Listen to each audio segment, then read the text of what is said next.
Hello বন্ধুরা, কেমন আছেন সব? গরমে আমি মোটামুটি আছি। আজকে খুব গরম পড়েছে, আজকে বলে না, আজ কতদিন ধরে খুব গরম পড়েছে। গরমে বাইরে বেরোনো যাচ্ছে না, দুপুরবেলা মানে এত গরম পড়ছে, জানলা দরজা সব বন্ধ করে আর কি রাখতে হচ্ছে, না তো পাখা চললে মানে বাইরের গরম হাওয়া একেবারে টেনে আনছে। তা সকালবেলা মোটামুটি রান্না করেছিলাম, সেরকম কিছু রান্না করিনি। উচ্ছে গরমে আর কি খাবো, খেতে ইচ্ছেও করে না। উচ্ছে আলু সেদ্ধ দিয়েছিলাম, আর ডাল ছিল, আর কালকের একটু চিংড়ি মাছের তরকারি ছিল, ওই দিয়ে কোনো রকম দুপুরবেলা খাওয়া হয়েছে। আপনাদের দাদাও খেয়েই অফিসে গেছে। তা এখন রাত্রিবেলা রান্না করব, কি রান্না করব ভেবে পাচ্ছি না। আর ডিম রয়েছে, ডিমগুলো অনেক দিন ধরেই আনা রয়েছে, ওই গরমের জন্য আর কি করাও হচ্ছে না। গরমে আবার না রেখে মানে থাকলে আবার অনেক দিন হয়ে গেলে নষ্ট হয়ে যাবে ভেবে এখন ভাবলাম ডিমেরই একটা পাতলা করে ঝোল করব, রান্না করব আর কি। এই এখন যাব রান্নাঘরে রান্না করতে। বন্ধুরা, রান্নাঘরে চলে এসেছি। এই যে রান্নাঘরে এসে ভাত বসিয়ে দিয়েছি।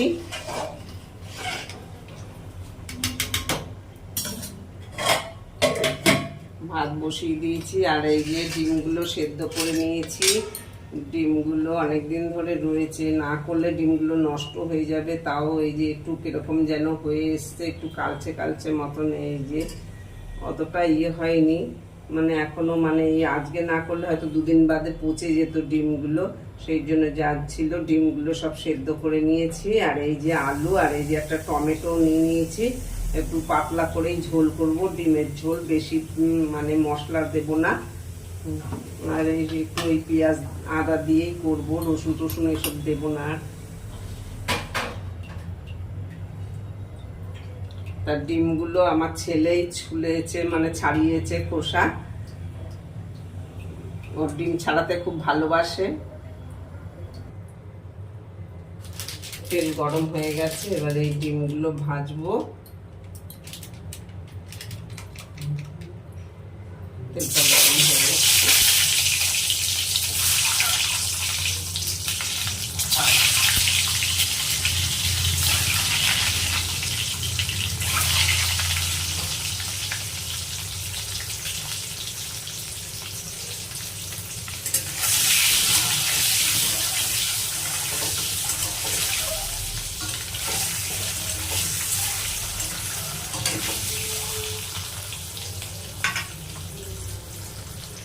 ডিমগুলো ভাজা হয়ে গেছে, ডিমগুলো এবার তুলে নিচ্ছে।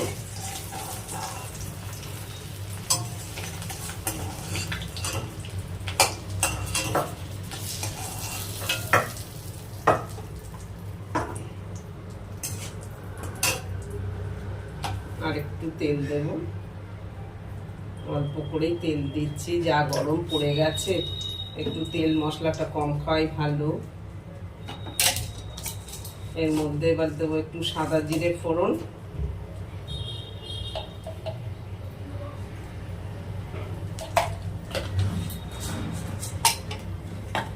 আর এই দেবো একটা তেজপাতা। তেজপাতাগুলো দিয়ে আর কি এবার পেঁয়াজগুলো দিয়ে দেবো, দিয়েই আলুগুলো দিয়ে নাড়াচাড়া করতে থাকবো আর কি।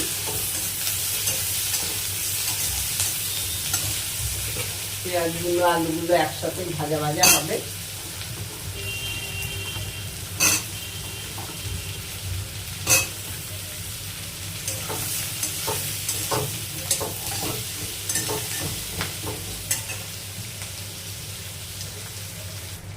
বন্ধুরা, এবারে এর মধ্যে দিয়ে দিচ্ছি নুন আর হলুদ।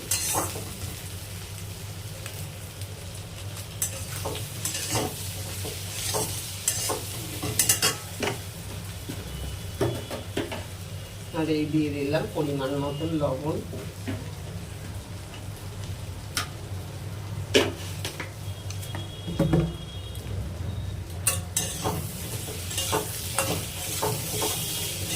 পেঁয়াজটা একটু ভাজা ভাজা হয়ে গেলে তারপরে যে মশলা করে রেখেছি, জলে ভিজিয়ে রেখেছি গুঁড়ো মশলা দিয়েই করবো। এই যে এখানে আদাটা ঘষে নিয়েছি, এর মধ্যে আছে আদা ঘষে নিয়েছি, আর হচ্ছে আপনার জিরে, সাদা জিরে।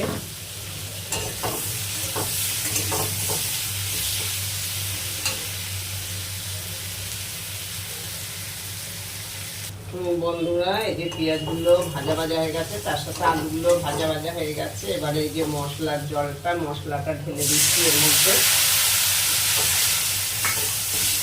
আর এই যে কাঁচা লঙ্কা দিয়ে ঝোল করব, এই যে কাঁচা লঙ্কাগুলো কেটে রেখেছিলাম, কাঁচা লঙ্কাগুলো দিয়ে দিলাম। আর এর মধ্যে দেবো আর একটা টমেটো। মশলাটা আর একটু কষা হয়ে গেলে দিয়ে দেব। ওই যে বন্ধুরা, টমেটোটা কেটেছি, এই যে দিয়ে দিলাম। এবার একটু নেড়ে ছেড়ে টমেটোটা মজে গেলে জল দিয়ে দেবো।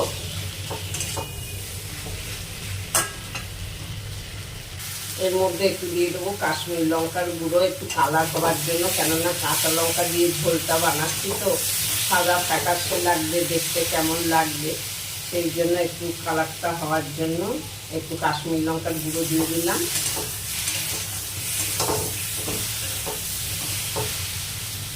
এবার টমেটোগুলো নরম হয়ে গেছে বেশ। এবারে এই নেড়ে চেড়ে জল ঢেলে দেবো। হয়ে গেছে কষা।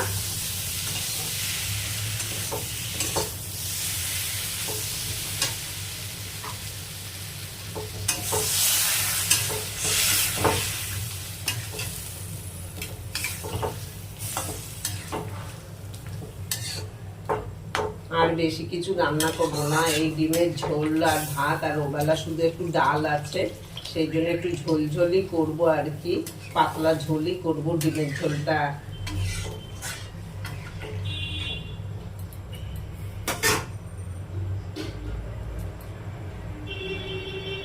হ্যালো বন্ধুরা, এই যে হয়ে গেছে ডিমের ঝোল।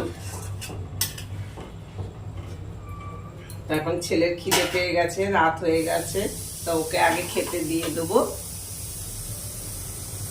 এই যে বন্ধুরা, ডিমের ঝোল হয়ে গেছে। আর এই যে ছেলের জন্য ভাত বেড়ে নিয়ে যাচ্ছি, ছেলে খুব খিদে পেয়ে গেছে।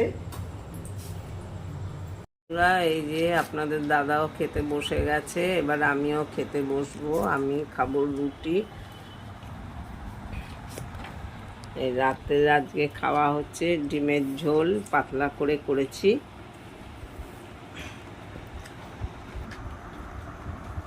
এই যে রুটি আর ডিমের ঝোল আজকে রাতের খাবার।